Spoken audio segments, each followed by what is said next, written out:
बच्चों, कैसे हैं आप सभी? मैं आशा करती हूँ आप सभी लोग स्वस्थ और प्रसन्न हो। आज हम हमारा पाठ विशेषण को पढ़ेंगे और समझेंगे। आइए इसे शुरू करते हैं। यह है पाठ 10 विशेषण। विशेषण किसे कहते हैं? संज्ञा व सर्वनाम शब्दों की विशेषता बताने वाले शब्द विशेषण कहलाते हैं तथा जिसके बारे में विशेषता बताई जाती है वे विशेष्य कहलाते हैं। जैसे कि आम मीठे हैं, तो आम की विशेषता क्या है? मीठा होना। आम की विशेषता है मीठा होना, तो विशेषण शब्द क्या हुआ? मीठे।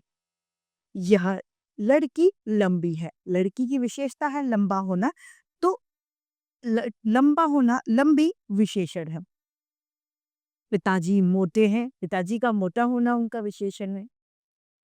मेज पर दो पुस्तकें हैं, दो पुस्तकों का मेज पर होना उसकी विशेषता है। ऊपर दिए गए वाक्यों में मीठी, लंबी, मोटे और दो शब्द किसी न किसी व्यक्ति या वस्तु की विशेषताओं को बता रहे हैं। जो शब्द संज्ञा या सर्वनाम की विशेषता बताते हैं उन्हें विशेषण कहते हैं।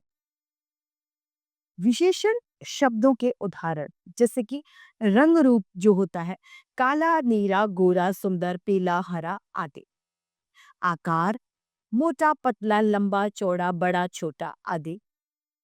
अवस्था अमीर, गरीब, रोगीला, स्वस्थ, सुंदर, ये सभी अवस्थाएं हैं। नापतोल 1 मीटर, 2 लीटर, 1 किलोमीटर आदि सभी नापतोल हैं। गुण दोष बहादुर, सुंदर, डरपोक, स्वस्थ आदि, ये सभी गुण और दोष हैं। रीमा सुंदर लड़की है, रीमा का सुंदर होना उसका विशेषण है। मोहन लंबा है, लंबा होना विशेषण है। 1 किलो आम, आम का 1 किलो होना उसकी विशेषता है। और पेड़ पर मीठे जामुन लगे हैं, जामुन का मीठा होना उसकी विशेषता है। यहाँ पर सुंदर, लंबा, 1 किलो और मीठे शब्द क्रमशः रंग सुंदर तो रंग के लिए दिया गया है, लंबा शारीरिक आकार के लिए दिया गया है, 1 किलो वस्तु के नापतोल के लिए तथा मीठा शब्द स्वाद के लिए लिया गया है।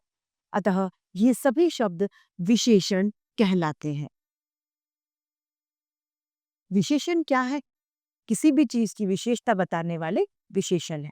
आइए इस बात को संक्षेप में जान लेते हैं। जो शब्द संज्ञा या सर्वनाम की विशेषता बताते हैं उन्हें विशेषण कहते हैं। विशेषण शब्द वस्तु, व्यक्ति, स्थान आदि की विशेषताओं को बताते हैं। किसी भी संज्ञा या सर्वनाम की विशेषता विशेषण बताते हैं। इसी के साथ ये पाठ समाप्त होता है।